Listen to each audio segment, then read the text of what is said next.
Mi hijo me gritó: «Lárgate de aquí, vieja», delante de 40 niños, 2 maestras y mis propios nietos, como si yo fuera una extraña metida donde no me llamaban, después de haberles dado meriendas, baños y abrazos por años enteros. Me llamo Elvira Soto. Tengo 68 años. Soy viuda y durante demasiado tiempo confundí amor con aguantarlo todo. Pero esa tarde, cuando cerré la puerta de mi carro sin llorar ni temblar, entendí que la humillación no había empezado en el colegio, y que tampoco iba a terminar ahí. Yo vivía a 4 calles del Colegio San Gabriel, en una casa sencilla de fachada amarilla, con macetas de geranios en la entrada y una campanita de barro que sonaba cada vez que corría el viento de las 5. No era una casa grande, pero estaba ordenada, limpia y tibia, como esas casas donde siempre hay una olla en la estufa y un olor conocido en el aire. Esa mañana había dejado hechos frijoles de la olla, arroz blanco y unas tortitas de papa que a mis nietos les gustaban con crema y queso fresco. También llevaba en una bolsita 2 plátanos, unas galletas de vainilla y un juguito para cada uno, porque yo nunca podía ir por ellos con las manos vacías. Mis nietos, Tomás y Valentina, eran el centro de mis tardes desde hacía casi 3 años. Mi hijo Ramiro decía que era solo una ayuda, como si ayudar fuera pasar de la escuela a la casa, revisar tareas, bañar niños, peinar a la niña, calentar comida, coser botones del uniforme, ir a juntas cuando él no podía y quedarse hasta las 8 o 9 de la noche esperando a que apareciera. Ayuda, decía él, como si la vida de 2 criaturas pudiera sostenerse con favores sueltos. Desde que se separó de Mariana, la mamá de los niños, todo había quedado medio chueco. Ella se fue a otra ciudad por trabajo, al menos esa fue la versión que nos dieron a todos, y Ramiro se quedó con los niños entre semana. Yo nunca pregunté más de la cuenta porque en mi generación una aprende a leer los silencios igual que las facturas.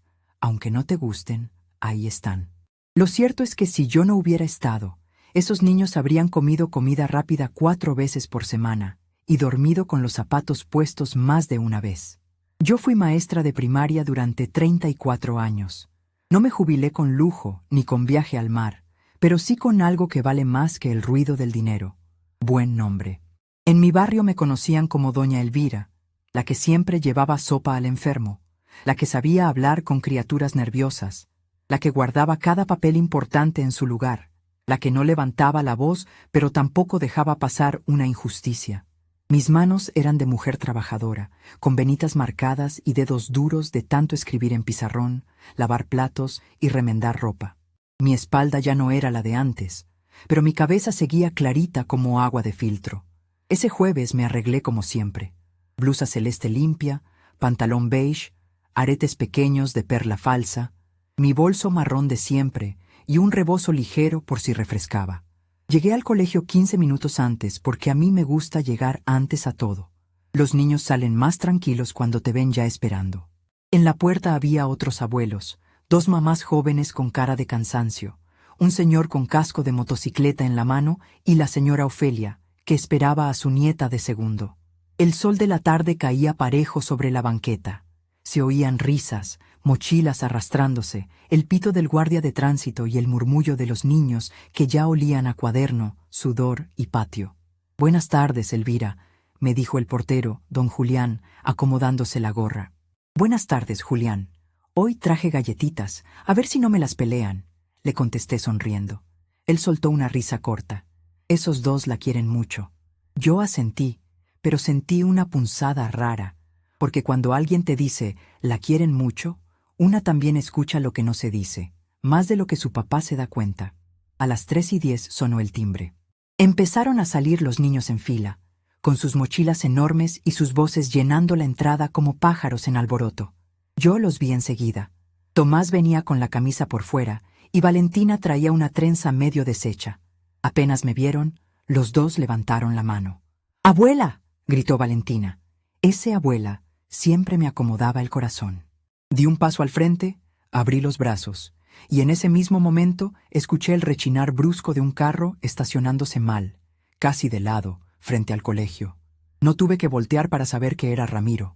A mi hijo lo conozco hasta por la forma de azotar una puerta. Se bajó con pasos largos, la cara dura, el celular en una mano y las llaves en la otra. Llevaba camisa de oficina arremangada, corbata floja y ese gesto suyo de hombre apurado que cree que el mundo entero le debe paso. Venía ya enfurecido, no confundida, no incómodo, enfurecido. Y cuando una madre conoce a su hijo de verdad, distingue esas cosas al vuelo. ¡Qué vergüenza!, gritó antes de llegar, con una voz tan alta que las conversaciones alrededor se cortaron como hilo quemado. Te mandé mensaje que no eras tú. ¡Lárgate de aquí, vieja! Todo se quedó quieto un segundo, quieto de esa manera terrible en que hasta el aire parece mirar. Yo no entendí al principio. Miré a mis nietos, miré su celular, miré su cara. Ramiro, alcancé a decir, pero él siguió, más fuerte, como si la crueldad necesitara testigos para sentirse valiente. Siempre te metes donde no te llaman. Te dije que hoy pasaba yo. No me hagas quedar mal. Lárgate. Valentina apretó los labios. Tomás bajó la vista y se agarró de las tiras de su mochila con tanta fuerza que se le pusieron blancos los nudillos. Yo he visto muchas vergüenzas en la vida, pero hay una que duele distinto. La vergüenza ajena en los ojos de un niño que te ama y no sabe a quién mirar. Alguien murmuró: «Ay, no». Una maestra se quedó parada en la puerta, tiesa, sin saber si intervenir. Don Julián dio medio paso, pero se frenó. Nadie quiere meterse entre padre e hijo cuando la sangre está hirviendo. Y sin embargo todos estaban ahí. 40 niños, mis nietos, 2 maestras, 3 madres, 2 abuelos, el portero, el de la moto. Todos mirando cómo un hombre de 42 años le gritaba a su madre como si le gritara a una bolsa arrugada tirada en la acera. Yo solo vine por los niños, como siempre, dije bajito. Pues hoy no, escupió él. Te mandé mensaje. ¿No lees o qué? ¿Qué necedad contigo? No me había mandado nada. O si lo había hecho, yo no lo había visto.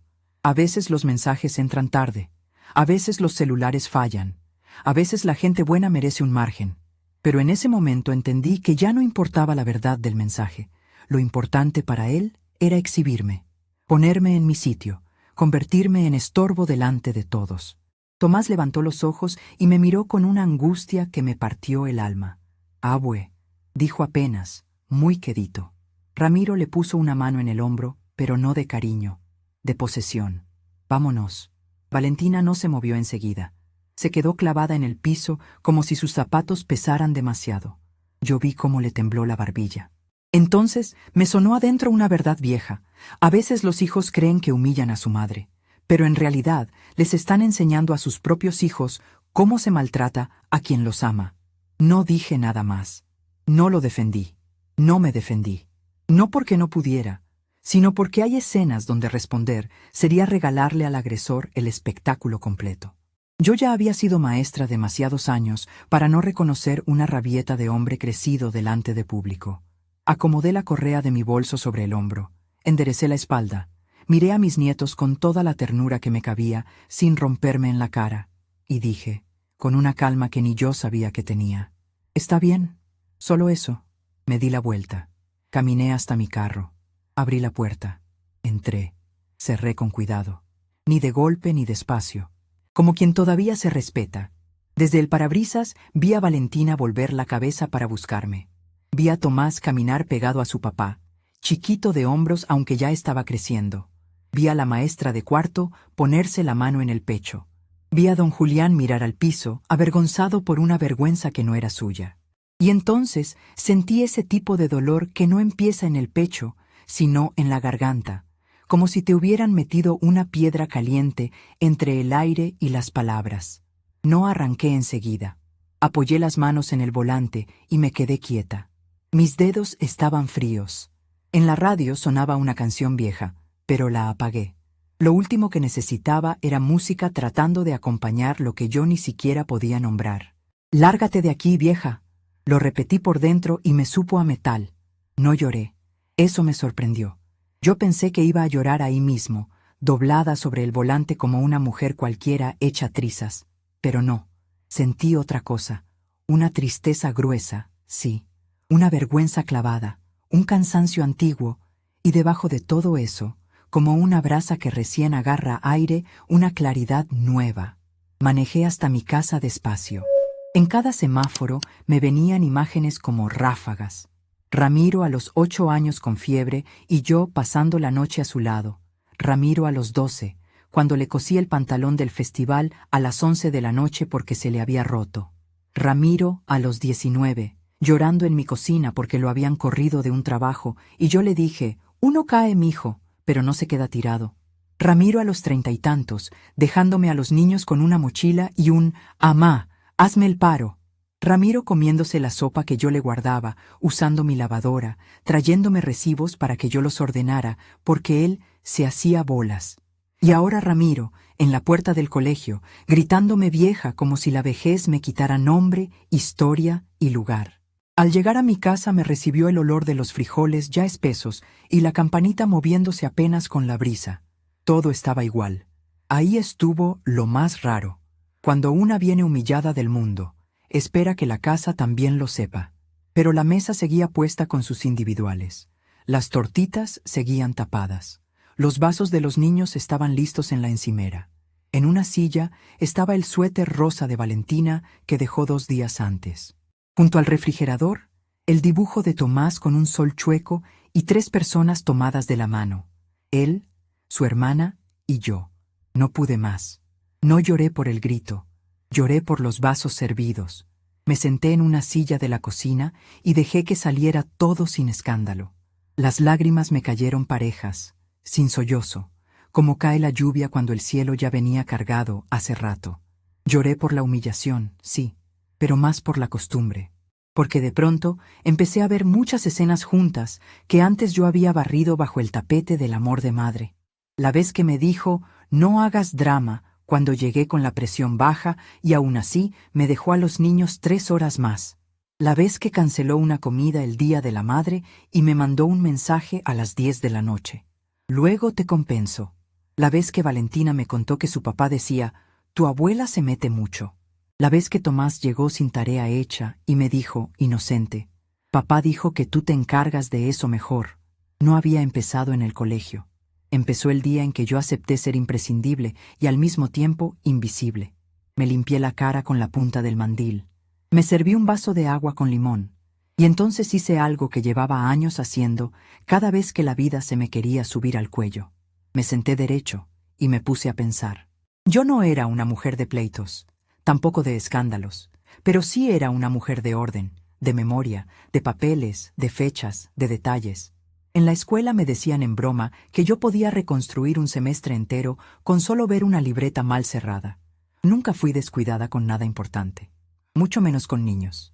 Fui hasta el mueble del comedor, el de la gaveta grande donde guardaba documentos y cuadernos.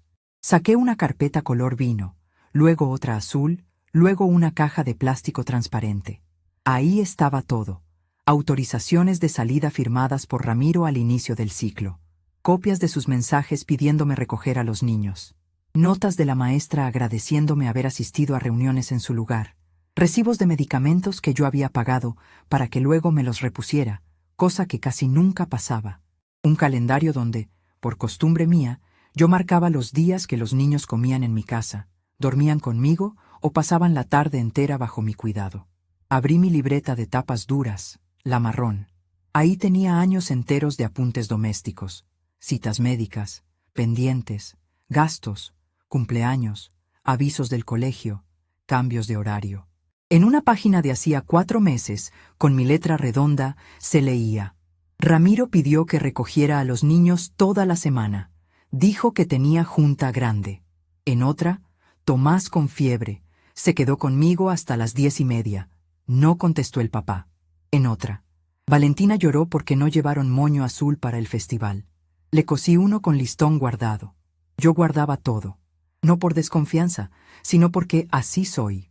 Porque mi cabeza descansa cuando las cosas tienen fecha y lugar. Pero esa tarde entendí que mi costumbre podía ser algo más que orden. Podía ser prueba, podía ser amparo, podía ser verdad.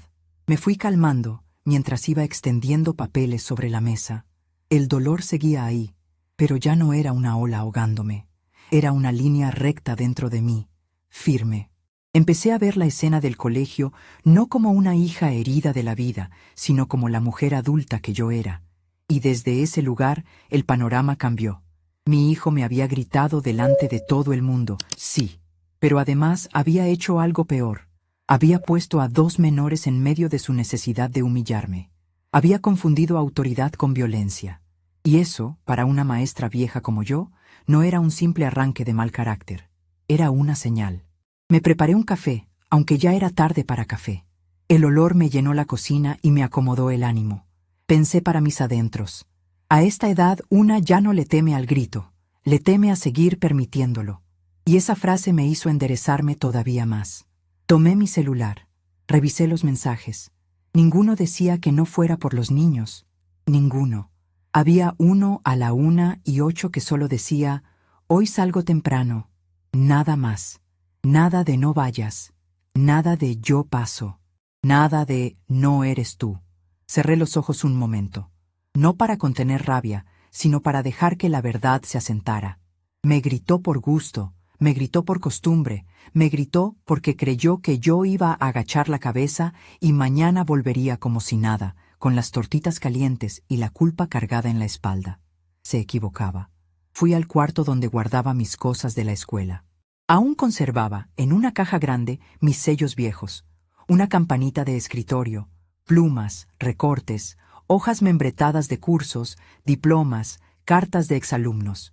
Entre todo eso había una agenda con contactos, directoras, orientadoras, maestras, madres de familia que ya eran abuelas, gente que me conocía no como la mamá de Ramiro, sino como Elvira Soto, la maestra que siempre fue seria, puntual y querida.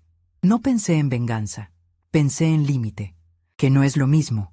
Regresé a la mesa, acomodé las carpetas en columnas y puse a cargar mi celular. Luego saqué otra libreta, una nueva, de hojas limpias. En la primera página escribí la fecha. Debajo, con letra de espacio, escribí incidente en la puerta del Colegio San Gabriel. Y empecé a anotar todo. La hora, quiénes estaban, las palabras exactas, la reacción de los niños, la ausencia del mensaje que él dijo haber enviado, mi salida, mi estado, sin adornos, sin insultos, como se escribe la verdad cuando una ya no quiere que nadie la retuerza. Afuera empezó a oscurecer. En la calle pasó el vendedor de tamales tocando su silbato. Una vecina cerró su portón. Mi casa olía a café recalentado y frijoles. Sobre la mesa, entre las carpetas abiertas, quedaron los 2 juguitos que había llevado para los niños y no se tomaron. Verlos ahí me dio una tristeza mansa, pero ya no me dobló. Tomé el celular otra vez. Busqué un contacto que no usaba desde hacía meses. Respiré hondo. No llamé a mi hijo. Llamé a la orientadora del colegio. Y antes de que ella contestara, abrí la gaveta más honda del mueble y saqué el documento que Ramiro había olvidado que alguna vez firmó con su propia mano. La orientadora del colegio contestó al tercer tono. Bueno, licenciada Beatriz, soy Elvira Soto, la abuela de Tomás y Valentina. Hubo un silencio breve, de esos silencios que ya vienen cargados de contexto. Doña Elvira, dijo ella bajando la voz, justo estaba pensando en usted. Yo cerré los ojos un segundo. No hizo falta que me explicara nada. Cuando una escena duele de verdad, deja eco en todos los que la ven. No la llamo para hacer un escándalo, le dije. La llamo porque necesito dejar constancia de lo que pasó y entender qué puedo hacer para proteger a mis nietos. Del otro lado escuché cómo movía algo sobre el escritorio, quizá una libreta, quizá unas llaves. Hizo bien en llamar. Lo que ocurrió fue grave, muy grave. No me tembló la voz, pero sentí el golpe de oírlo en boca ajena. Una cosa es saber que te humillaron. Otra es escuchar a alguien nombrarlo sin adornos. Quiero preguntarle algo con toda claridad. Seguí. ¿Esto quedó registrado de alguna forma? Sí. La maestra de cuarto reportó el incidente. Y yo también recibí un aviso del portero. Además, varios padres se acercaron después. Varios padres. Pensé para mis adentros que la vergüenza de la tarde no se había quedado solo en mi pecho. Había circulado por los pasillos, por la sala de maestros, por la salida de los niños, como circula el olor de algo quemado en una casa. Entiendo, dije. Doña Elvira, no quiero meterme de más, continuó ella. Pero los niños se fueron muy afectados. La niña lloró en el baño antes de subir al coche. Y el niño, El niño se quedó completamente callado. Apreté el borde de la mesa con la mano libre. Gracias por decírmelo. Mire, yo no soy abogada ni juez, pero sí puedo decirle algo como profesional. Cuando un adulto humilla así a otro delante de menores, el daño no se queda en el momento. Los niños aprenden miedo, culpa o desprecio, y ninguno de los tres les hace bien. Esa frase me entró derecha, como una puntada exacta, porque yo ya lo intuía, pero necesitaba oírlo con palabras serias. No estaba exagerando, no estaba sensible de más. No era un mal rato, era una línea que se había cruzado. Yo fui maestra muchos años, le dije. Sé bien lo que una escena así deja pegado en una criatura. Entonces sabe por qué le digo que haga todo por escrito. Miré mi libreta abierta, la fecha puesta arriba, las palabras exactas ya anotadas. Ya empecé. Me alegra. Y guarde todo. Mensajes, horarios, autorizaciones, quién recoge a los niños, cualquier cambio, todo. Solté una respiración larga. Eso llevó años haciéndolo. Ella guardó silencio un momento, como si entendiera algo más grande. Entonces usted tiene más de lo que cree. Al colgar, esa frase se me quedó dando vueltas. Usted tiene más de lo que cree. Yo había pensado, al salir del colegio, que solo tenía mi dignidad herida y una libreta ordenada. Pero no, tenía rutina documentada, tenía memoria precisa, tenía años completos de cuidado real, tenía testigos, tenía la confianza del colegio, tenía algo que Ramiro jamás había valorado porque para él todo lo que yo hacía era invisible mientras estuviera hecho. Me serví otro poco de café, aunque ya estaba amargo. Me senté otra vez frente a la mesa y empecé a revisar las carpetas con ojos nuevos. En la carpeta vino encontré copias de las fichas escolares que yo misma había llenado cuando él andaba a 1000. En 2 de ellas aparecía mi número como contacto principal. En otra estaba mi firma autorizada para recoger a los niños de manera permanente mientras el padre se encontrara en trabajo. En la azul estaban los recibos de uniformes, útiles, medicinas, consultas y hasta pagos pequeños de excursiones escolares que yo había cubierto para no hacer pasar pena a los niños. En la caja transparente había dibujos, notas, autorizaciones y un juego de llaves viejo de su departamento que él nunca me pidió de vuelta porque le convenía que yo pudiera entrar si se ofrecía algo. Y ahí, entre tantos papeles, encontré algo que me hizo quedarme inmóvil.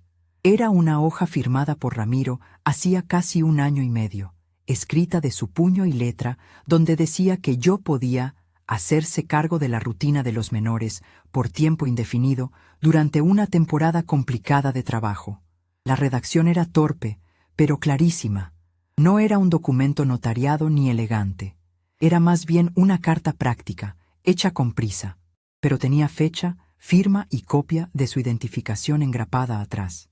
Yo recordaba perfectamente por qué la escribimos. Él había tenido un problema con una salida escolar y la directora le pidió dejar asentado quién estaba realmente disponible para los niños. En ese momento le pareció comodísimo firmar. Le resolvía la vida.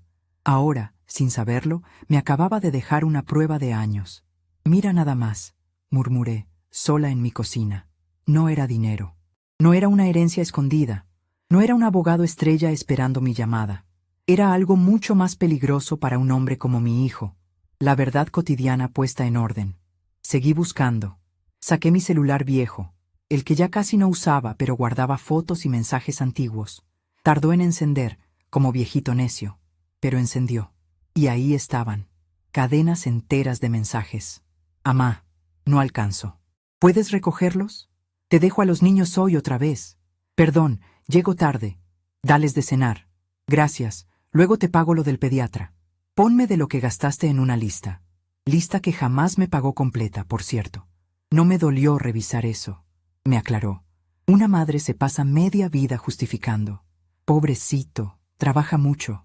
Anda cansado. No aprendió a hablar bonito. Tiene problemas. Pero los mensajes no justificaban nada. Mostraban patrón, dependencia, comodidad y ahora, además, desprecio público. Me quedé sentada mirando la pantalla.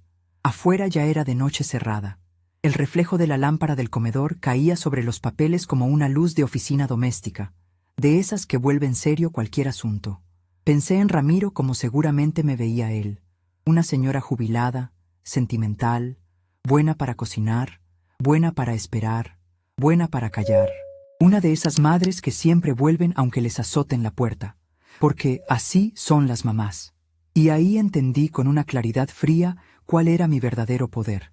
No era solo que yo cuidara a los niños, era que yo sostenía la imagen de padre responsable que él mostraba afuera. Sin mí, Ramiro no era ese hombre cumplidor que recogía niños, resolvía tareas y llevaba el control del hogar. Sin mí, era un hombre que llegaba tarde, olvidaba festivales, delegaba medicinas, dejaba encargos a última hora y apenas sostenía la rutina por pedazos. Yo no estaba en segundo plano. Yo era el andamio. Y un edificio que presume firmeza tiembla mucho cuando le quitan lo que lo sostiene. Me levanté y fui a abrir la ventana de la cocina. Entró un poco de aire fresco con olor a tierra mojada. Algún vecino estaba friendo cebolla y el aroma se mezcló con el café viejo y los frijoles. En la casa de enfrente sonaba una novela. Todo seguía en su sitio, pero dentro de mí ya no. Pensé para mis adentros. No se trata de hundirlo. Se trata de que no vuelva a usar mi silencio como escalera. Me lavé la cara. Me amarré mejor el cabello. Volví a la mesa con otra energía. Hice 4 montones. En uno puse pruebas de rutina, mensajes, horarios, autorizaciones. En otro, gastos, medicamentos, escuela, comida, uniformes. En otro, evidencias emocionales indirectas, notas de maestras, dibujos de los niños, citas perdidas por el padre, recordatorios escritos por mí. Y en el último, dejé lo más delicado, la carta firmada, las fichas escolares con mi número, las copias de identificación y una lista donde se veía claramente cuántas tardes, noches y fines de semana habían estado los niños bajo mi cuidado. Luego tomé otra hoja y empecé a escribir algo más importante que cualquier reclamo. Una cronología. No una cronología sentimental, una cronología útil. Fecha aproximada en que empecé a recoger a los niños casi diario. Momentos en que se quedaron a dormir por emergencia y por comodidad. Días de fiebre, juntas escolares, pagos urgentes, cambios de rutina, ausencias del padre, todo. Cuanto más escribía, más evidente se hacía algo que me dio coraje y al mismo tiempo fuerza. Durante años él había descansado sobre mí mientras hablaba como si yo fuera una intrusa. A las 9:15 sonó mi celular. Era Ramiro. Miré la pantalla y no contesté. Volvió a marcar 2 veces más. No contesté. A la 4ª mandó mensaje. ¿Ya se te pasó el drama o sigues de víctima? Leí eso y no sentí ganas de llorar. Sentí asco. No respondí. 2 minutos después cayó otro. No vayas mañana por los niños, yo me encargo. Solté una risa corta, sin alegría. Claro, ahora se encargaba, justo después de exhibirme como estorbo. Justo cuando quizá intuía que había ojos mirando. Escribí el mensaje en mi libreta. Hora exacta. Contenido exacto. No le contesté porque por primera vez en mucho tiempo entendí que el silencio bien usado también es una herramienta. Antes yo callaba para no empeorar las cosas. Ahora iba a callar para que él se mostrara solo. Y no tardó. A las 9:27 escribió: ni se te ocurra hablar en la escuela. A las 9:31. Los niños son míos, no tuyos. A las 9:35. Siempre haces lo mismo, quieres ponerlos contra mí. Yo seguí sin responder y seguí anotando. Había algo casi ridículo en la escena. Él, creyéndose fuerte detrás de un teléfono. Yo, en bata y sandalias, sentada entre folders, tomándole medida al desastre como quien descose una prenda y por fin ve por dónde estaba mal cosida. Entonces hice algo que me costó, pero que necesitaba hacer. Busqué el contacto de Mariana, la madre de los niños. Hacía meses que no hablábamos más allá de un saludo cordial. No porque yo no quisiera, sino porque Ramiro siempre se encargaba de poner tierra en medio. Está ocupada. No le metas más cosas. Luego le digo. Ya me sabía ese juego. Un hombre que controla mal suele administrar también la información. Abrí la conversación vieja. La última vez que habíamos hablado había sido por el cumpleaños de Valentina. Escribí: Mariana, necesito hablar contigo por algo serio de los niños. No es para pelear. Es importante. Me quedé mirando el mensaje sin enviarlo. Mi dedo tembló un poco. no por miedo a ella, sino por lo que significaba admitir que la familia ya no podía seguir funcionando sobre omisiones. Lo envié. A los 5 minutos respondió. Dime, ¿pasó algo? Sentí un nudo en la garganta, pero ya estaba en esto, ya no iba a dar marcha atrás. No te lo quiero explicar por mensaje. ¿Puedo llamarte? Contestó de inmediato. Sí. Cuando escuché su voz, percibí cansancio, pero también alerta. Elvira, ¿qué pasó? ¿Están bien los niños? Eso fue lo primero que preguntó. No, ¿qué hizo Ramiro? No, ¿qué dijiste tú? Los niños. Eso me bastó para saber que no estaba llamando a una pared. Le conté todo. Sin adornar, sin dramatizar, sin meter culpas viejas, tal cual. El colegio, el grito, las palabras exactas, la reacción de Tomás, el llanto de Valentina en el baño, que la orientadora me había contado, los mensajes posteriores. Ella no me interrumpió casi nada, solo respiraba del otro lado, cada vez más hondo. Cuando terminé, hubo un silencio largo. Luego dijo, muy bajito, yo sabía que estaba peor, pero no pensé que llegaría a esto delante de ellos. Esa frase me erizó la piel. ¿Qué quieres decir con peor? Pregunté. Mariana tardó unos segundos. Que últimamente está más agresivo, más controlador. Conmigo también se ponía así cuando sentía que perdía el control de algo. Por eso me fui, Elvira. No por trabajo solamente. Apoyé la mano en el pecho. Ahí estaba otra pieza. No era un episodio aislado. Era un modo de ser que yo había querido minimizar porque era mi hijo. Porque una madre prefiere pensar que el defecto de carácter todavía cabe dentro de lo corregible. Entiendo, dije, y mi voz salió más grave. ¿Tienes cómo probar lo que haces con los niños? Preguntó ella de pronto. La pregunta me sorprendió por precisa. Sí, mucho más de lo que imaginaba. Entonces cuídalo todo. No borres nada. Y por favor, no te quedes sola si esto escala. No te quedes sola. Otra frase sencilla que pesó como campana. Le conté de la carta firmada, de las autorizaciones, de los mensajes, de las fichas escolares. Ella escuchó atenta. Ramiro siempre creyó que por hablar fuerte tenía razón, dijo. Pero si algo nunca calculó, es que tú guardas todo. A mí se me escapó una media sonrisa cansada. Ni yo misma calculé para qué me iba a servir. Hablamos casi media hora. No de pleitos de pareja viejos, no de reproches. Hablamos de los niños, de su rutina, del carácter reciente de Ramiro, de lo que convenía hacer para no improvisar. Ella me dijo que podía venir el fin de semana si era necesario. Yo no le pedí que viniera todavía. No quería mover piezas por impulso. Al colgar, me quedé un rato en silencio. Ya no se trataba solo de una abuela ofendida. Yo tenía 3 cosas concretas: evidencia de cuidado, respaldo escolar y una madre de los niños que sabía más de lo que yo ignoraba. Ramiro seguía creyendo que todo era una berrinche de vieja lastimada, pero la realidad era otra. Yo estaba empezando a ver el mapa completo. A las 10:30 guardé los papeles más importantes en una carpeta nueva. Le puse una etiqueta con mi letra. Niños. Seco. Claro. Sin dramatismo. Luego saqué las llaves viejas de su departamento y las puse al lado. Me quedé mirándolas.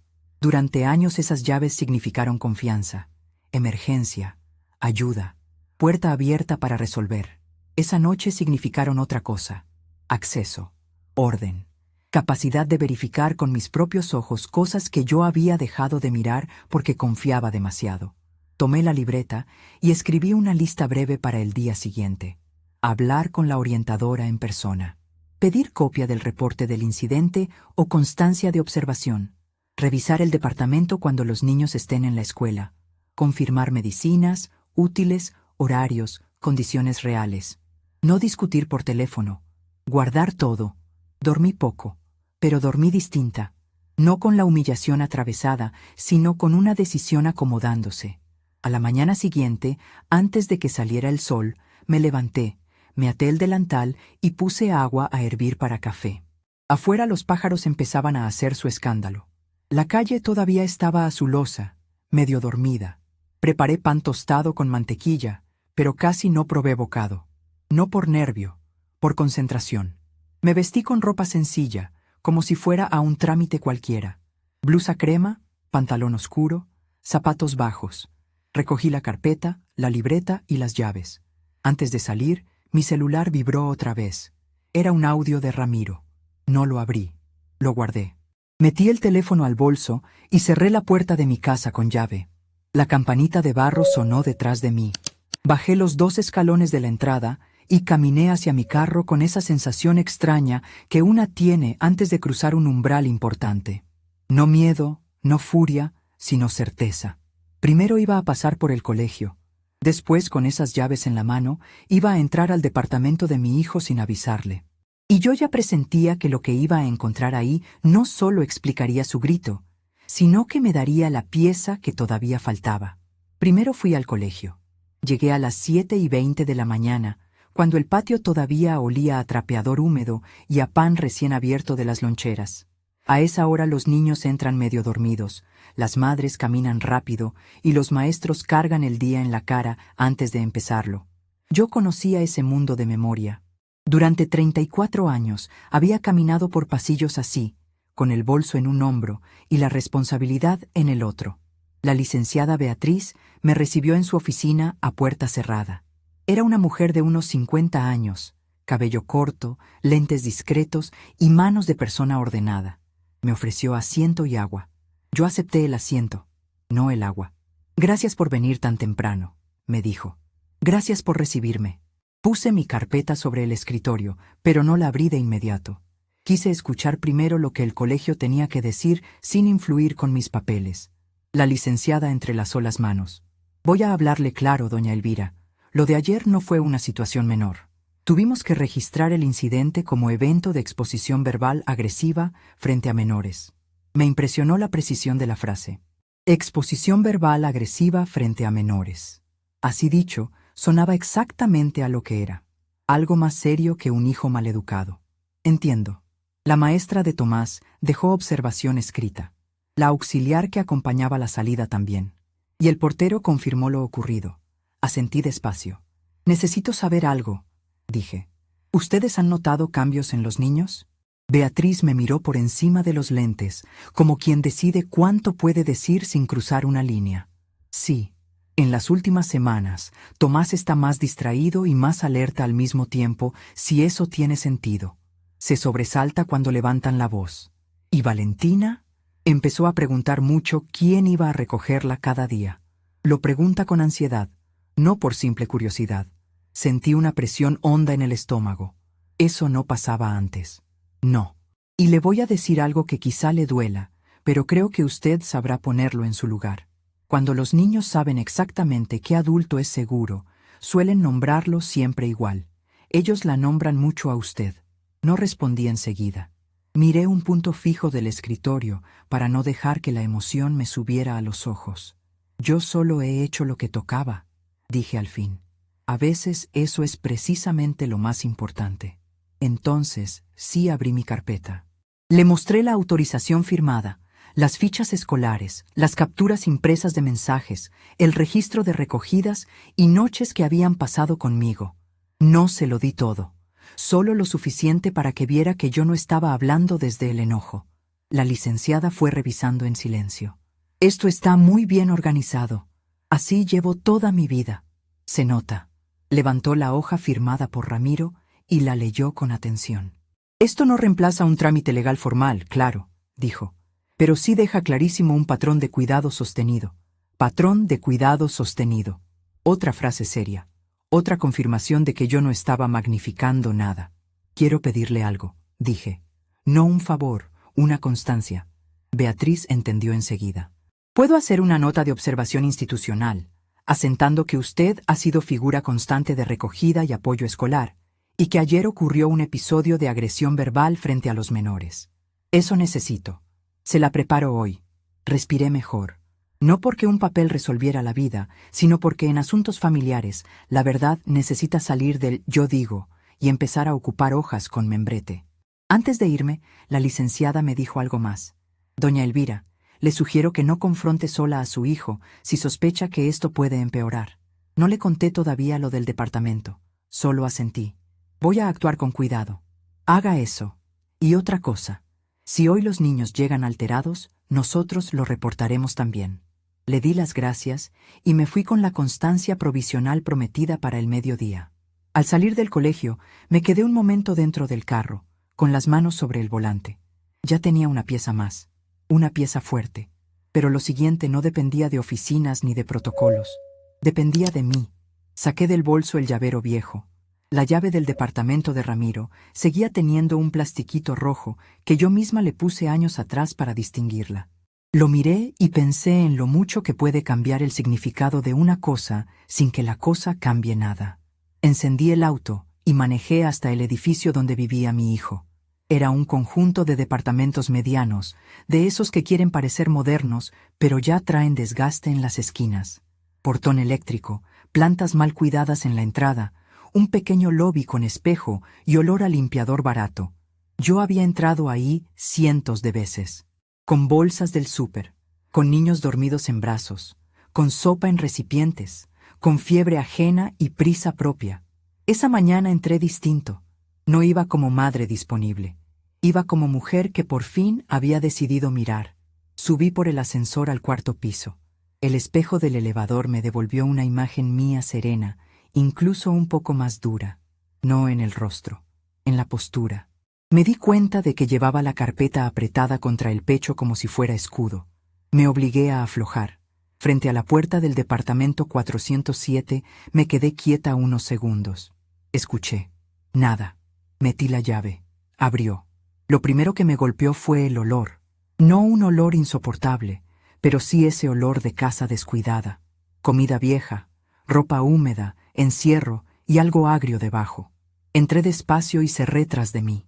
La sala estaba peor de lo que yo imaginaba. Había vasos con restos secos en la mesa de centro, un plato con salsa endurecida, un calcetín infantil debajo del sofá, una mochila abierta tirada en una esquina, en la silla del comedor, una camisa de Ramiro colgando como trapo cansado. La televisión tenía juguetes acumulados enfrente y una tableta descargada sobre el piso. Sentí un golpe de tristeza, no por el desorden en sí, sino porque era un desorden de vida no sostenida. Yo conocía la diferencia entre una casa habitada y una casa medio abandonada por dentro. Caminé a la cocina, abrí el refrigerador y cerré los ojos un momento. Había un yogur vencido, media botella de refresco, un limón seco, salchichas abiertas, 2 envases de comida para llevar y una caja de leche pasada. Nada de fruta fresca, nada de comida hecha, nada que dijera: aquí viven 2 niños con rutina. Abrí la alacena. Galletas, cereal azucarado, sopas instantáneas, papas fritas, pan viejo. Apoyé una mano en la encimera. Dios mío, murmuré. No era pobreza, no era falta de posibilidades, era negligencia disfrazada de vida ocupada. Fui al cuarto de lavado. La canasta rebosaba ropa sucia. En una esquina había uniformes escolares arrugados, uno de ellos con una mancha marrón en el cuello. Encima de la lavadora, una receta médica doblada. La tomé. Era de Tomás. Antibiótico. 4 días atrás. Miré alrededor buscando la caja del medicamento. Estaba en el baño, sobre el lavabo. Cerrada. Intacta. La abrí. Faltaban apenas 2 dosis. 2. Sentí un calor seco subir por el pecho. No era solo que el niño hubiera estado enfermo. Era que probablemente no había seguido el tratamiento como debía. Y eso, para mí, ya no entraba en el rubro de padre rebasado. Eso rozaba otra cosa. Revisé el cuarto de los niños. La cama de Valentina estaba sin tender, con una muñeca tirada boca abajo. La de Tomás tenía sábana enrollada y olor a sudor infantil. En el escritorio había hojas de tarea sin terminar, colores sin tapa, una nota de la maestra pidiendo material para la próxima semana y un dibujo partido a la mitad. En el suelo, junto a la papelera, vi algo que me dejó helada. Era una hoja arrancada de cuaderno. La reconocí por la letra redonda y grande de Valentina. Decía: hoy no quiero que mi papá grite. Cuando grita me duele la panza. Me agaché despacio para recogerla. La mano me tembló. Eso ya no era percepción mía. No era interpretación del colegio. No era intuición de abuela. Era una niña poniendo por escrito el miedo con palabras simples. Me senté en la orilla de la cama de Tomás, con la hoja en la mano, y respiré hondo, muy hondo, porque por primera vez sentí una mezcla peligrosa de rabia y claridad. Una combinación que, si no se maneja bien, puede volverte torpe. Y yo necesitaba hacer exactamente lo contrario. Guardé la hoja dentro de la carpeta. No estaba ahí para destruir a nadie. Estaba ahí para ver la verdad completa. Seguí revisando con cuidado, sin revolver de más. En la mesita del cuarto encontré una libreta escolar de Tomás con varias firmas pendientes. En una página, la maestra había escrito: «Favor de enviar material mañana sin falta». Fecha de hacía 5 días. Nada enviado. Otra página decía: «Se solicita reunión con padre o tutor». Tampoco atendida. Tomé fotos de todo. Del refrigerador, del antibiótico casi intacto, de la nota, del uniforme sucio, de las tareas. No como detective barata, sino como mujer que había aprendido que, en los conflictos familiares, la realidad sin respaldo se convierte rápido en «estás exagerando». Entonces fui al cuarto de Ramiro, y ahí encontré la pieza que faltaba. Sobre el buró había varios recibos, una cartera abierta, monedas, un cargador y un sobre membretado de una empresa. No iba a tocar papeles personales por simple curiosidad, pero el sobre estaba abierto y encima había una hoja asomando con letras grandes. Sin querer, vi una frase que me hizo detenerme: «Aviso de suspensión temporal de servicios». Lo tomé. No era del trabajo, era de una financiera. Seguí leyendo. Había atraso en pagos, varios. Y no solo uno. Debajo del sobre había otros 2 avisos: tarjeta, préstamo de nómina y uno más del arrendamiento del auto. Las fechas eran recientes, muy recientes. Ahí estaba. No era solo enojo, no era solo control. Ramiro estaba hundiéndose y estaba haciendo lo que hacen muchos hombres débiles cuando la realidad los rebasa: apretar a quien sienten seguro, maltratar a quien no creen que se irá, fingir autoridad donde ya no tienen dominio. Pero había más. En la esquina del buró vi un papel del colegio. Era una circular sobre colegiaturas y pagos pendientes de actividades. Al reverso, con la letra de Ramiro, había números hechos a toda prisa.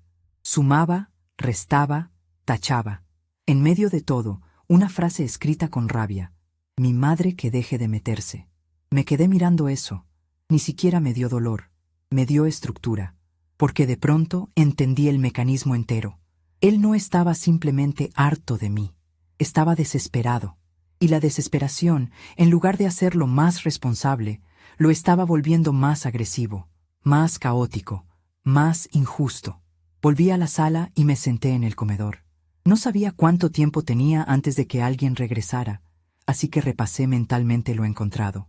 Casa en deterioro real, comida inadecuada, medicamento mal administrado, señales emocionales claras en los niños, notas escolares ignoradas, problemas financieros recientes. Yo ya no estaba sosteniendo un poco la rutina, la estaba sosteniendo casi toda. Y si Ramiro seguía empeorando, esos niños iban a quedar atrapados en medio de un adulto desbordado y orgulloso. En ese instante sonó una llave en la puerta. Mi cuerpo entero se puso alerta. La puerta se abrió y entró Ramiro. Se quedó inmóvil al verme sentada en su comedor, con mi carpeta cerrada y las llaves sobre la mesa. Su cara pasó por 3 cosas en menos de 2 segundos: sorpresa, furia y algo parecido al miedo. «¿Qué haces aquí?», soltó. Me puse de pie despacio, mirando lo que nunca me dejaste mirar de verdad. Cerró la puerta de un golpe. «Te metiste a mi casa, con la llave que tú me diste, para ayudar con tus hijos. Esos a los que les dejas antibióticos sin dar». Su expresión cambió apenas, lo suficiente para saber que di en el centro. «No empieces». «No he empezado nada, Ramiro, apenas estoy entendiendo». Se acercó 2 pasos. Venía alterado, ojeroso, con la barba sin hacer y la camisa arrugada. Ya no era el hombre que gritaba con público. Sin testigos parecía más pequeño, más desordenado, más real. «Te dije que no te metieras», espetó. «Y tú me gritaste delante de tus hijos para tapar esto». Señalé apenas alrededor. La cocina, la sala, el desorden, el aire mismo. Él apretó la mandíbula. «No sabes de lo que hablas». Saqué la receta de Tomás de la carpeta. Luego, la caja del antibiótico. «Sé que esto era de hace 4 días y casi no se dio». No contestó. Saqué la hoja de Valentina. No se la enseñé todavía. Solo la sostuve. Sé que tu hija escribió que le duele la panza cuando gritas. Ahí sí palideció. ¿Revisaste las cosas de los niños? Revisé lo que cualquier adulto decente habría atendido ya. Él pasó una mano por su cara, nervioso, irritado. Estás cruzando una línea. Lo miré fijo. No, Ramiro. La línea la cruzaste tú ayer en el colegio. Y hoy confirmé algo peor. No fue un arranque. Es un estado. Se hizo un silencio espeso. Yo podía sentir su rabia buscando por dónde salir, pero también vi otra cosa. Cansancio, descontrol, vergüenza. Él sabía que yo ya había visto demasiado. No tienes idea de la presión que tengo, dijo al fin con voz más baja. La presión no justifica asustar niños. Tú siempre me juzgas desde afuera. Yo te sostengo desde adentro desde hace años. Eso lo golpeó más que cualquier grito. Se quedó quieto. Aproveché. No vine a pelear. Vine a entender si mis nietos están bien. Y la respuesta es no. ¿Están bien? No, no están bien. Uno no está tomando su medicamento como debe, y la otra escribe que le duele la panza cuando gritas. Abrió la boca para responder, pero no encontró qué decir. Entonces solté la pregunta que realmente importaba. ¿Qué más está pasando, Ramiro? Sus ojos se movieron apenas hacia el buró del cuarto. Apenas un instante. Pero yo lo vi. Lo había descubierto. Las deudas. El aire se endureció. Nada que te importe, dijo. Todo lo que afecte a los niños me importa. Se rió, pero fue una risa hueca. Claro, la salvadora. No, la abuela, la que recoge lo que tú tiras cuando ya no puedes con ello. Volvió a callar, y en ese silencio entendí algo fundamental. Por primera vez no estaba hablando con el hijo soberbio que me usaba. Estaba hablando con un hombre acorralado que ya no podía sostener su personaje. Pero yo aún no sabía cuánto estaba dispuesto a arrastrar con él. Entonces sonó su celular. Lo miró. La pantalla iluminó su cara. Y yo alcancé a leer, antes de que lo girara. Colegiatura final. Último aviso antes de reporte. Levanté la vista hacia él. Él apretó el teléfono con fuerza. Y ahí supe que el grito en el colegio no había sido solo humillación. Había sido pánico.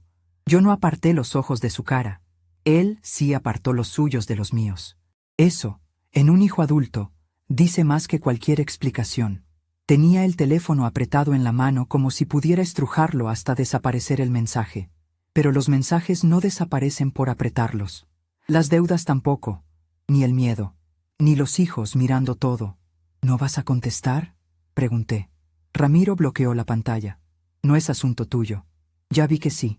Se pasó la mano por el cabello, nervioso, irritado, descompuesto. No parecía el hombre que me gritó delante de medio colegio. Parecía un hombre llegando tarde a su propia ruina. No empieces a armar una novela, amá. La novela la armaste tú ayer. Yo estoy viendo los hechos. Caminó hacia la cocina, abrió el refrigerador, lo miró sin realmente ver nada y volvió a cerrarlo. Ese gesto me dijo mucho. La gente que vive con el problema pegado al pecho abre puertas como buscando una salida física a algo que es interno. Estoy resolviendo, murmuró. No, estás tapando agujeros mientras los niños se hunden contigo. Se volteó rápido. No metas a los niños como arma. Mi voz salió más firme que alta. No los meto yo. Ellos ya están adentro. Ese es justamente el problema. Hubo un silencio espeso. Yo seguía de pie junto al comedor, la carpeta cerrada, la hoja de Valentina adentro, las fotos ya guardadas en mi celular, las llaves sobre la mesa. Él estaba en la cocina, a 2 metros de mí, respirando por la boca como si el aire se le hubiera vuelto insuficiente. ¿Cuánto debes?, pregunté. Se rió otra vez, sin alegría. ¿Ahora me vas a auditar? No. Quiero saber si el grito de ayer salió de tu soberbia o de tu desesperación. Esa vez no respondió con ataque, respondió con cansancio. Se dejó caer en una silla. Fue un gesto pequeño, pero para mí significó muchísimo. Ramiro nunca se sentaba en medio de una discusión conmigo. Siempre caminaba, imponía, levantaba el pecho, quería parecer más grande. Que se hubiera sentado quería decir que ya no le quedaba energía para sostener el teatro. No tienes idea, dijo al fin, mirando el piso. Entonces dímela. Tardó. Yo no lo apuré. Hay verdades que salen peor cuando se arrancan. Me atrasé con unas cosas. ¿Cuáles cosas? Cosas. No te voy a ayudar con vaguedades. Levantó la vista con fastidio. La colegiatura, unas tarjetas, el coche. Ya, esperé. Sabía que no era todo. Y apretó los labios. Y un préstamo. ¿De cuánto? Me miró con rabia renovada. No te importa. Te lo repito por última vez. Todo lo que se convierta en riesgo para los niños me importa. Volvió a bajar la cabeza. Bastante. No me sirvió, pero me confirmó lo esencial. Era más grande de lo que quería admitir. Entonces hice la pregunta correcta. ¿Desde cuándo? Ese «desde cuándo» le dolió más que cuánto, porque el monto podía maquillarse, el tiempo no. Hace meses, dijo. Ahí estuvo la verdadera traición. No la deuda, la actuación. Meses dejándome recoger niños, comprar medicinas, resolver comidas, cubrir huecos, mientras todavía tenía aliento para gritarme que me largara de la puerta del colegio como si yo fuera el problema. Me apoyé en el respaldo de la silla para no hablar desde el puro coraje. ¿Y en esos meses pensaste en algún momento sentarte conmigo a decirme la verdad? ¿Para qué? Saltó, otra vez a la defensiva. ¿Para que me miraras con lástima? ¿Para que me trataras como inútil? No, para que no convirtieras a tus hijos en daño colateral de tu orgullo. Se quedó callado. Afuera, en el pasillo, pasó alguien arrastrando algo con rueditas. El sonido cruzó la escena y se fue. Adentro, en cambio, parecía que todo llevaba siglos quieto. Yo abrí la carpeta y saqué por fin la hoja de Valentina. La extendí sobre la mesa sin dramatismo. Él la miró, la leyó. La cara se le vació. No dijo nada. No hacía falta. Eso escribió tu hija, le dije. No yo, no la escuela. Tu hija. Siguió mirando la hoja como si no reconociera las letras, como si le hubieran cambiado el idioma. Es una niña, murmuró. Escriben cosas. Sí, escriben lo que no saben explicar de otra manera. Todavía no me miraba. Ayer la hicieron llorar en el baño después de que la subiste al coche, añadí. Y Tomás tiene un antibiótico casi intacto. Eso sí lo hizo levantar la cabeza. No fue así. Entonces dime cómo fue. No pudo. Se pasó ambas manos por la cara y se quedó así unos segundos, tapándose los ojos. No era llanto, era derrumbe. El primer derrumbe real que yo le veía en muchos años. Pero una cosa es ver caer a tu hijo, y otra muy distinta es dejarte aplastar por su caída. Yo ya no iba a hacer lo segundo. Escúchame bien, Ramiro, dije, despacio. Yo no vine a humillarte. Si hubiera querido eso, te habría enfrentado en el colegio ayer mismo. Vine porque necesitaba saber si mis nietos estaban seguros. Y lo que encontré me obliga a dejar de hacerme la ciega. Bajó las manos. Tenía los ojos rojos, no de llanto, sino de agotamiento. No les va a pasar nada. Ya les está pasando. Solo estoy pasando un mal momento. Los niños no tienen la culpa de tus malos momentos. Ya sé, gritó. Ese grito rebotó en las paredes del departamento.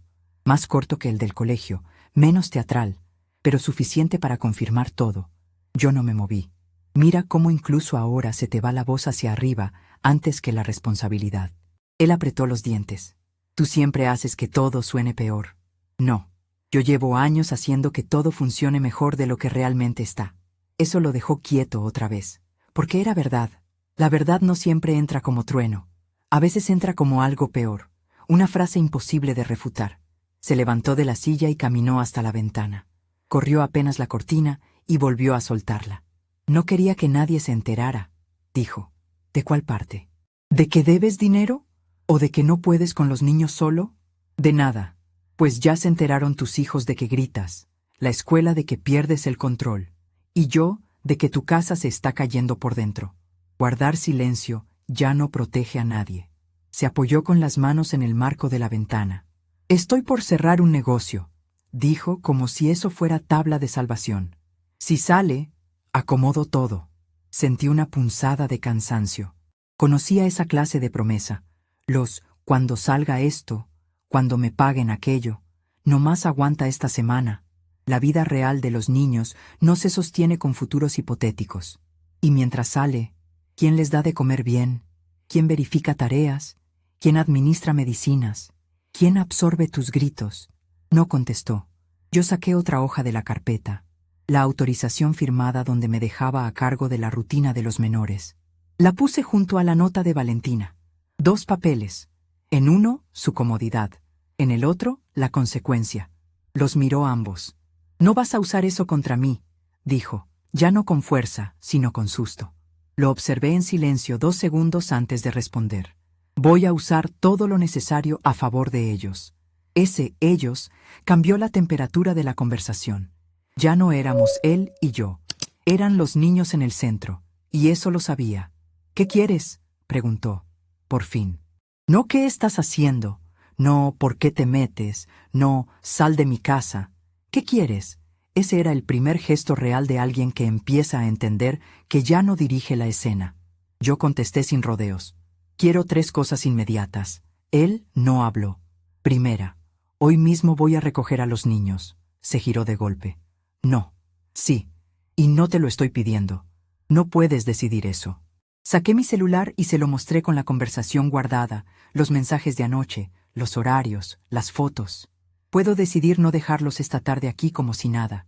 Y también puedo irme ahora mismo al colegio con la orientadora, la nota del incidente y todo esto. Se quedó mirando el teléfono. Yo seguí.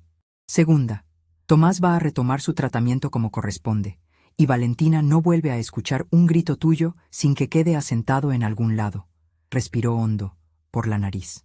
Y tercera, dije, hoy mismo me vas a decir la verdad completa, no la versión resumida, no la versión masculina de yo controlo, la verdad. ¿Qué debes? ¿A quién le debes? ¿Qué tan atrasado estás? ¿Y si hay algo más que afecte a los niños? Se volvió a sentar. No protestó enseguida. Eso fue casi más contundente que un sí. Mariana ya sabe, añadí. Su cabeza se levantó de inmediato. ¿Qué? Lo de ayer. Y sabe que vine. La furia le volvió a la cara. No tenías derecho. Tú perdiste el derecho a manejar esto solo cuando empezaste a quebrarte encima de los niños. Ella siempre quiere dejarme mal. Ella preguntó primero si los niños estaban bien. Aprende algo de eso. Me miró con odio viejo, pero también con impotencia nueva. Y la impotencia, en alguien que ha vivido imponiendo tono, es casi insoportable. Se quedó unos segundos tragándose algo. No le digas más nada todavía, dijo. Eso dependerá de lo que hagas hoy. ¿Me estás amenazando? No, te estoy describiendo el límite. A veces la diferencia entre amenaza y límite es que el límite ya no necesita gritar. Ramiro apoyó los codos en las rodillas y se agarró la cabeza. No era para llegar a esto, murmuró. Llegó hace rato. Ayer solo se vio en público.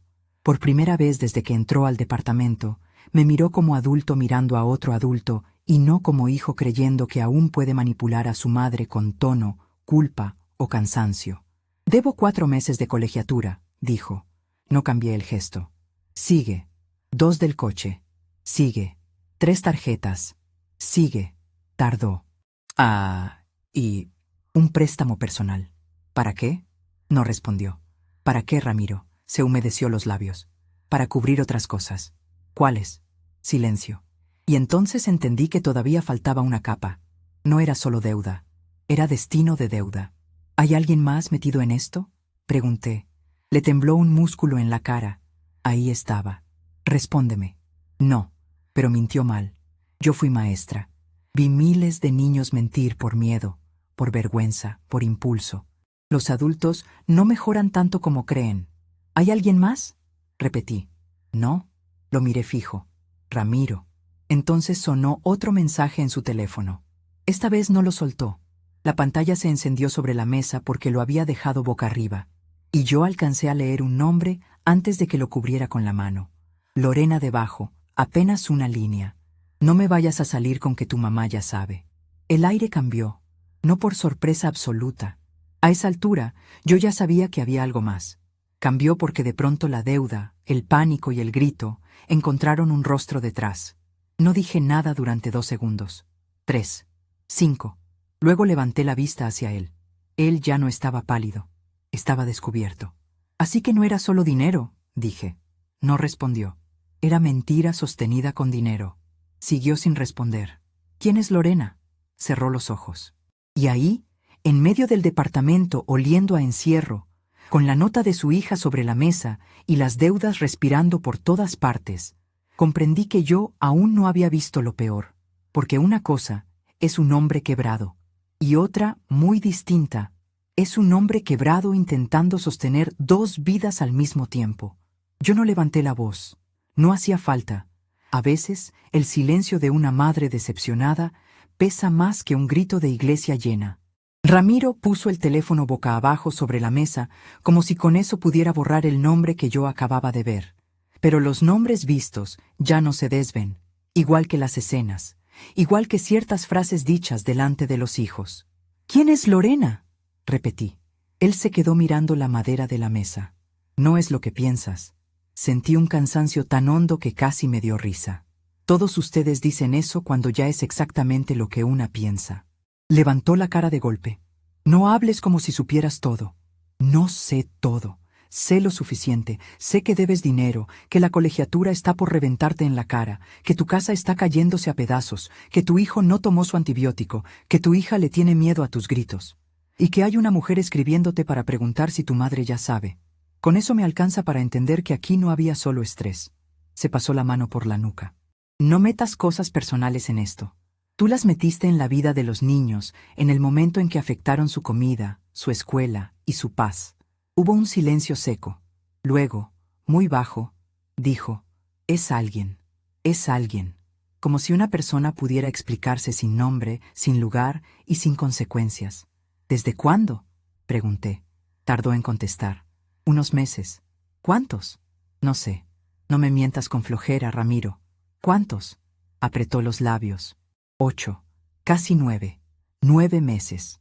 El número me cayó encima como una piedra. No porque me importara su vida sentimental por puro chisme, sino por la estructura del engaño. 9 meses eran demasiado para hacer un desliz. 9 meses son planificación, son gasto, son tiempo, son energía desviada de donde debía estar. ¿Y Mariana lo sabe? No respondió enseguida, y con eso respondió. No, dije yo misma. Volvió a guardar silencio. Entonces hice la suma real, no la del dinero. Mientras decía que no le alcanzaba el tiempo, sí le alcanzaba para sostener otra relación. Mientras me dejaba a los niños hasta tarde, sí tenía espacio para una mentira. Mientras fingía que yo me metía, en realidad yo estaba tapando el hueco que él abría por otro lado. ¿La deuda tiene que ver con ella?, pregunté. No, Ramiro. No todo gira alrededor de eso. Entonces explícame de una vez alrededor de qué gira. Se levantó de la silla y empezó a caminar otra vez, como siempre hacía cuando sentía que perdía terreno. No entiendes cómo me ha ido en el trabajo. Pues ayúdame a entender.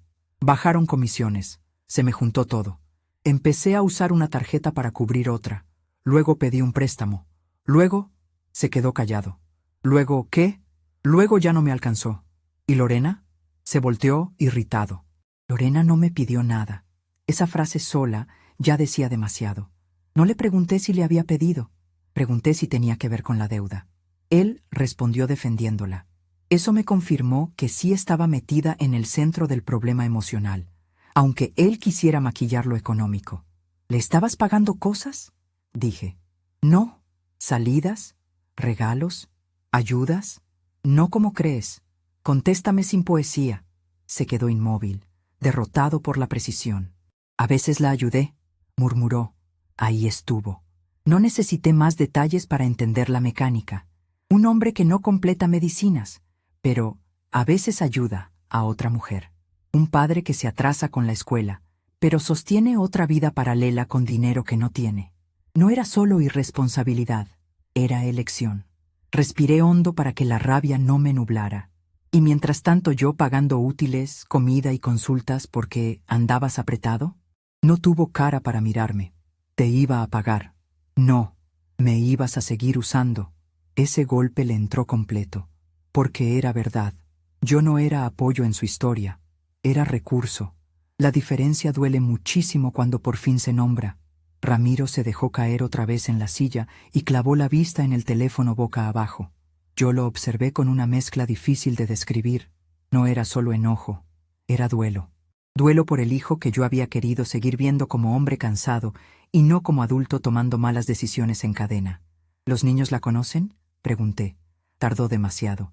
Ramiro, una vez. Sentí que el aire se me ponía frío. ¿Una vez dónde? No fue nada. ¿Dónde? A comer. Tuve que apoyar la mano en la mesa.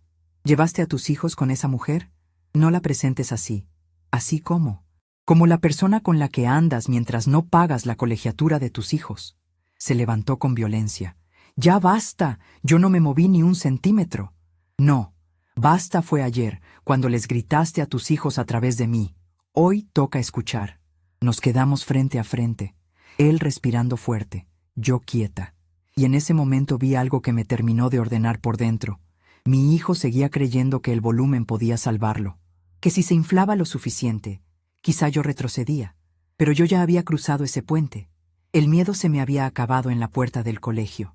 Si vuelves a levantarme la voz, me voy directo al colegio, a Mariana y a donde haga falta, dije. No porque quiera destruirte, sino porque ya no confío en tu criterio. Eso sí lo frenó, no el reproche, la frase final. Ya no confío en tu criterio. Porque el problema de un hombre como Ramiro no es solo que lo descubran, es que alguien deje de creerle. Se sentó otra vez, más despacio. ¿Qué vas a hacer?, preguntó. Ahora sí estaba asustado de verdad. No contesté enseguida. Quise pensar cada palabra. Hoy me voy a llevar a los niños a mi casa. No. Sí. No puedes sacarlos así. Puedo cuidarlos esta tarde mientras se resuelve lo urgente, como he hecho cientos de veces. Y si quieres discutirlo, lo discutimos con la escuela y con su madre presentes. Se quedó callado. Yo seguí. Vas a mandar el dinero del antibiótico completo si falta algo. Vas a pagar hoy mismo al menos una parte de la colegiatura o vas a explicarle a Mariana por qué no puedes. Y vas a decirme si hay una sola cosa más que yo deba saber antes de que hable con ella de nuevo. No le digas lo de Lorena. Lo dijo tan rápido que casi me dio vergüenza ajena. Mira nada más lo primero que te importa proteger. Bajó los ojos. No quiero que use eso para quitármelos. La frase quedó suspendida entre nosotros. Ahí estaba el verdadero miedo. No la deuda. No mi opinión. No el escándalo. Perder control sobre los niños. Y yo, que había sido maestra y madre demasiados años, reconocí de inmediato cuando alguien empieza a medir las consecuencias reales de sus actos. Entonces compórtate como un padre que quiere conservar el respeto de sus hijos, no solo la custodia de sus horarios, le dije. No respondió. ¿Hay algo más?, pregunté. ¿Alcohol? ¿Juego? ¿Algo que yo no haya visto? Me miró, casi ofendido. No. Le creí a medias, pero suficiente para saber que el centro inmediato era otro. Deudas, mentira, gritos, negligencia emocional. Bien, dije. Entonces escucha cómo va a ser hoy. Saqué mi libreta y anoté delante de él, sin pedir permiso. Los niños salen conmigo del colegio. Tomás retoma medicamento revisado hoy mismo. Mariana será informada de la situación financiera que afecta a los niños. Tú no me vuelves a gritar delante de ellos. Ni delante de nadie. Esta noche me entregas por mensaje una lista completa de pagos pendientes relacionados con los niños. No soy tu alumno, espetó. No. Mis alumnos solían aprender más rápido. Apretó la mandíbula, pero no discutió el contenido. Solo la humillación de verme escribirlo. Y eso me confirmó que iba en la dirección correcta. Entonces, por primera vez desde que empezó todo, le hice una pregunta no como mujer herida, sino como madre viendo a un hijo que quizá todavía podía elegir una salida menos miserable. Dime una cosa, Ramiro. De verdad, ¿tú querías que esto se arreglara? ¿O solo querías que nadie lo viera? Se quedó inmóvil. Luego, muy bajo, dijo: No sé. Esa fue la respuesta más honesta de toda la mañana. No sabía. Porque arreglar exige asumir vergüenza. Y esconder solo exige seguir mintiendo. Yo cerré la carpeta. Pues yo sí sé lo que quiero.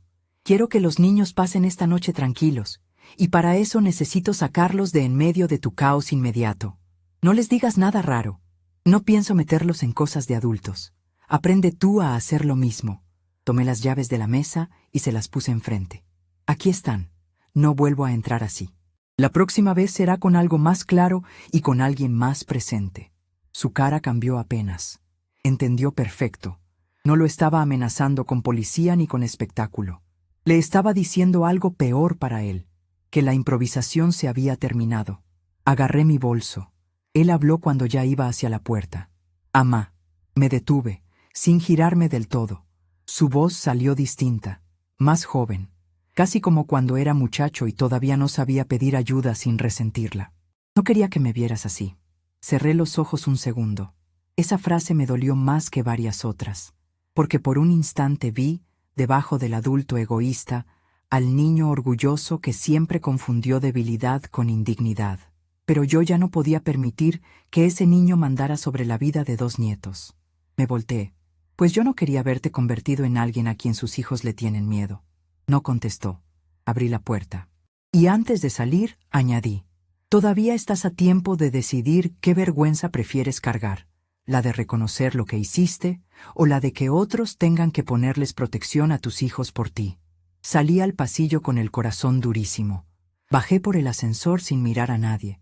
Afuera, el sol ya estaba alto y la gente seguía su rutina como si el mundo no acabara de moverse por dentro. Me subí al coche, cerré la puerta y por fin dejé caer la cabeza unos segundos sobre el volante. No lloré. Otra vez no. Pero sentí ese dolor opaco que viene cuando una ya no está peleando con la realidad, sino acomodándola en su lugar definitivo. Saqué el celular. Tenía 3 mensajes nuevos de Mariana. ¿Cómo salió todo? Estoy pendiente. Si hace falta, voy hoy. Le respondí. Hace falta hablar. Encontré cosas serias. No te alarmes por mensaje, pero sí necesito que vengas o hagamos llamada hoy antes de que salgan los niños. No quise escribir más. Luego revisé la hora. Todavía faltaban varias horas para la salida del colegio, y fue entonces cuando recordé algo que me hizo erguirme de golpe. La semana anterior, Valentina me había dicho una frase que en ese momento no entendí bien. Estábamos peinando a una muñeca en mi sala y me soltó, muy tranquila: papá dice que pronto nos vamos a mudar a una casa donde tú ya no vas a poder entrar así nomás. En ese momento pensé que era una ocurrencia suelta, una de esas cosas que los niños repiten mal. Pero ahora, con las deudas, Lorena y el miedo de Ramiro a que se los quitaran, esa frase ya no sonaba inocente. Sonaba a plan. Un plan hecho sin orden, sin estabilidad, y quizá sin preguntar lo principal.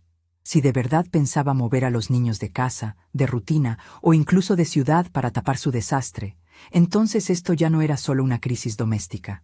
Era una urgencia. Enderecé la espalda, encendí el motor y tomé rumbo a la farmacia primero. Porque antes de cualquier llamada, antes de cualquier confrontación, antes de cualquier decisión más grande, había algo que yo sí podía hacer de inmediato: asegurarme de que mi nieto terminara su tratamiento esa misma noche. Pero mientras avanzaba en el tráfico, una idea me golpeó con una fuerza nueva. Si Ramiro estaba pensando en mudarse rápido, entonces quizá ya había movido papeles. Y si había movido papeles sin decir nada, el siguiente lugar al que yo tenía que ir no era la casa. Era el colegio otra vez. Porque tal vez, mientras yo apenas empezaba a abrir los ojos, mi hijo ya había dado un paso más peligroso de lo que yo imaginaba. Top of form, bottom of form.